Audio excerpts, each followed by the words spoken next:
District Attorney General Mark Davidson's announcement that if Buford Pusser were alive today, he would face indictment for the murder of his wife Pauline has caused an uproar. Some people, even intelligent ones, have chosen to dismiss the Tennessee Bureau of Investigation's exhaustive work. Let's be clear, the TBI did not act alone. They consulted experts in multiple fields of forensic science, producing documented verifiable findings, not rumor, not legend, but science. It is troubling that some would rather cling to an unverifiable myth than accept proven facts. Even a respected local historian has openly admitted he will continue telling Buford's story unchanged, regardless of what the evidence shows. That raises a fair question. How does ignoring the truth serve history or the people still seeking justice for Pauline? Worse still, a few Pusser loyalists have gone beyond debate. They've called for this channel and Mike's Facebook page to be removed and have issued threats ranging from legal actions to physical harm, all because Mike stands by the principle that truth has no agenda. Disagreement is one thing. Threats and intimidation are another. To those who disagree, the evidence will very soon be open to examination. No one is asked to accept conclusions blindly, only to weigh the facts as they are, not as we wish them to be. History deserves honesty, and Pauline deserves justice. Now here is Mike. Hey, welcome back, ladies and gentlemen, boys and girls, and children of all ages. We are here again today to discuss all things Buford Pusser, and we're going to discuss something that's rather exciting to me, and that's how angry some people have become at learning the truth about Buford Pusser. We have semi-intelligent human beings out there that would rather believe in an unverifiable legend than believe in verifiable truth. And that is a sad situation. This group of people are calling out for all sorts of things. They want my YouTube channel taken down. They want my Facebook page removed from the internet. Why? Because I understood what I was seeing in the evidence. They should have, and yet they didn't. So since the TBI's findings and District Attorney General Mark Davidson's remarks and comments did not align with their belief in a fictional character, that they want things to happen to straighten this out. They're saying that this will not stand, that they're going to make all these big moves to get it reversed. I'd like to see the evidence that they have to do that, because Buford was not the hero that they imagined him to be, and they don't have one iota of proof to show that he was what they learned about him in the movie Walking Tall. I've asked before, they can't even name a single club he closed down at the state line. They can't name a single state liner that he sent to prison. And you ask them about all of Buford's wounds, and you say, okay, where on the body was each of these eight gunshots that he suffered? And where on the body were all these 7 stab wounds that he received? They can't tell you.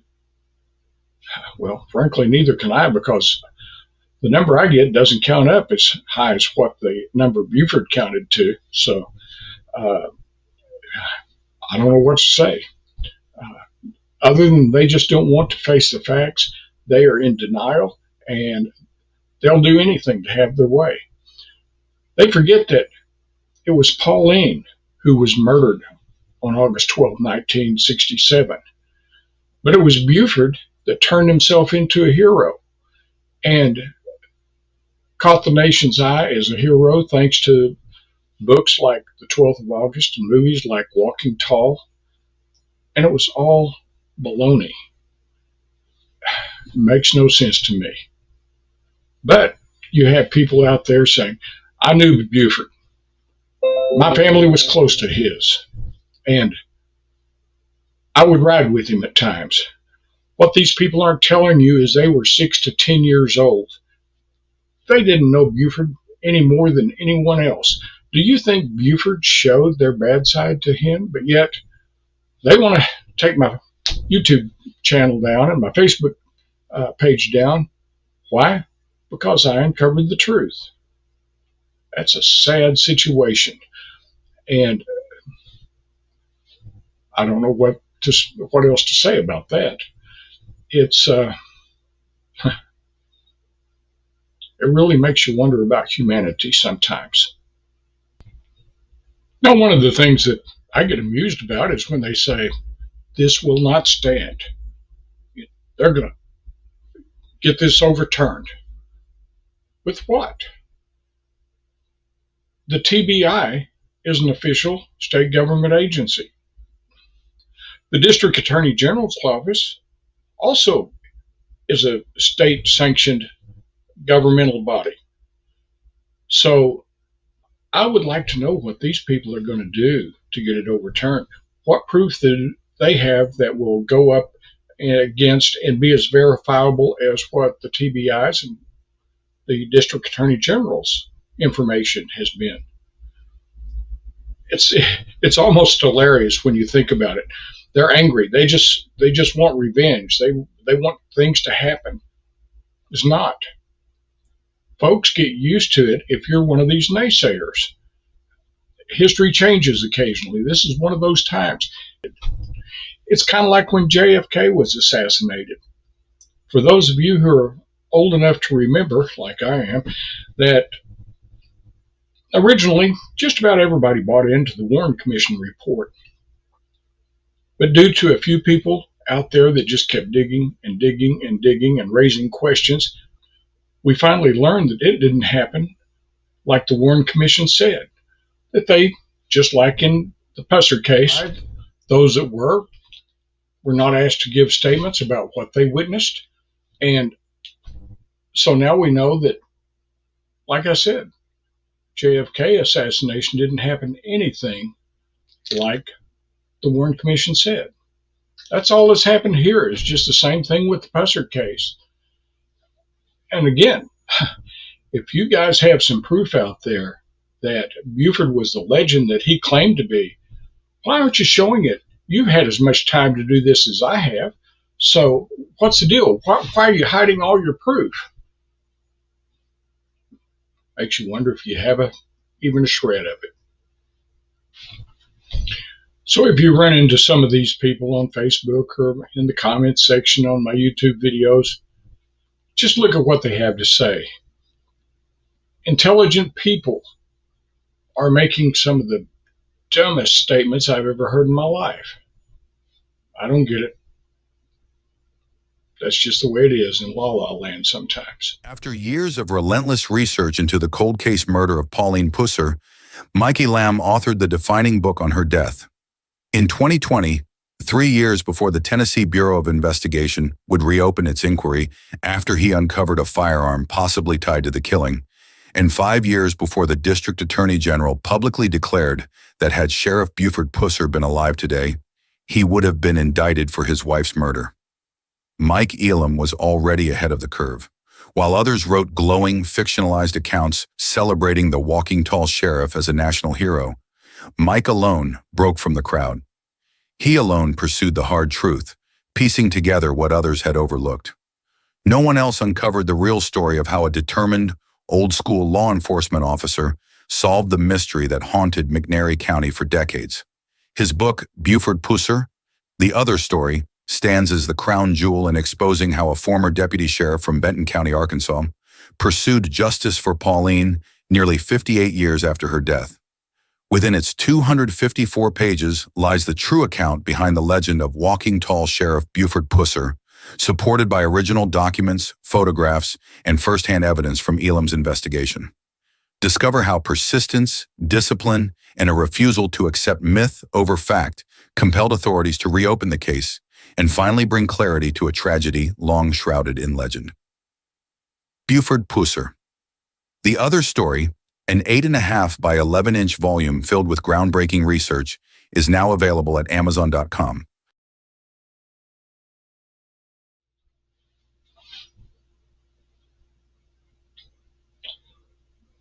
Well, as you can see, Brian, who is a Yankee, has not quite yet learned to speak the Southern dialect in the pronunciation of Pusser. Please forgive him. I'm working with him. Now, in Saturday's episode, I'm going to share the notes with you of John Davis, who was a 25-year plus professor at universities and colleges where he taught criminal justice. And he's got an extensive background in interviewing, interrogation, so on. We discussed how that people don't understand the processes that you can go through to get a person's statement and just define what it really is. And there are all sorts of things in Buford's statement that stand out to not be true. But we're going to take a different look at it, something that John teaches in his classes, and it is a marvelous tool when you think about it. I think people are going to be a little bit surprised by this approach. So be sure and be here on Saturday. John's not going to be here on Saturday, but I'll have his notes and from what our discussions were on this. And I'm going to share with you his views on these things, and it's very interesting. So be sure and be here Saturday and catch that. I also want to remind everyone that we do have the tour coming up on October 25th. It's free. We'll get together about 9 o'clock the morning of the 25th, and I'll announce the location where we're going to meet here in the next day or so. We're still making sure that we've got that firmed up. Got to check and make sure that everything is available, and I'll get that done. Then on that day, we'll make all the usual rounds. We'll stop where Buford lost his life in a car accident. We'll go on down to the grave sites there in Adamsville and see where Buford, Pauline, and the family are all interred. We'll go from there down to the museum. Now, I might remind you, that is the only place where there'll be any type of charge, because the museum does like to get their admission fee. You can check their website, Buford Pusser Home and Museum, and see what admission is going to be, and it's broken down into age groups. I would remind everyone, if you take the tour, bring a lunch and something to drink, because there's not many places that along the way that would be able to handle a crowd like we will have and get us out in any decent time. So be sure and bring something like that. After we leave the museum, we're going to take the route that Buford and Pauline took the morning of the alleged ambush. And you'll see how convoluted it is and leave you wondering why the Buford would have gone that way, other than for the reason of committing a murder. Now, we will, of course, stop at the New Hope Church, have a little discussion there about what all went on. From there, we'll go on down to the first ambush site, make another stop, have some explanation of things there. Then we move on down to the second ambush site, just 2 miles down the road. And we'll have quite a discussion there, because I believe most of everything that happened on the morning of August 12th happened at that location. Then we'll next go on down to the state line, which is only a mile further, and we'll see what sat on the Mississippi side of the line, where Buford had no jurisdiction, and on the Tennessee side of the line, which basically was the motel and the White Iris. After that, we'll drive on down 45 north, go down a little ways, and we'll pass by the site where Sheriff Dickey was killed. We won't stop there because there's no safe place to park, and just for safety reasons, we'll just make a slow pass. We'll also go right by the place where Hollis Jordan's Tavern sat, which is right there close to where Dickey was killed. From there, we'll go on down, probably go down Guys Chihuahua Road, and see where Willie B's and the Old Hickory Grill sat. And we might even go down, circle, and briefly see where Pearl's mobile home was. From there, we'll go right on down by Eastview, where we'll see the location where Buford and Pauline were found at Alan McCoy's store that morning. Then we'll pass by the location where Dennis and Johnny witnessed the gun exchange, and then we'll go on into Selmer. When we arrive there, we will tour the jail. It's always so interesting up there. It's like a walk back in time.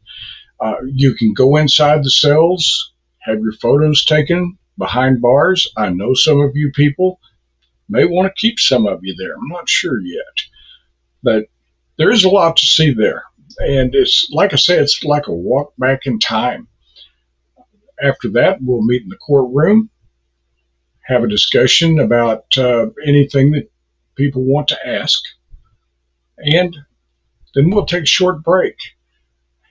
Give people time to freshen up. We'll go out to dinner. All those that want to attend, we'll have a restaurant that we picked out, and that'll give us a last opportunity during that tour to all get together and just have whatever kind of discussion we'd like.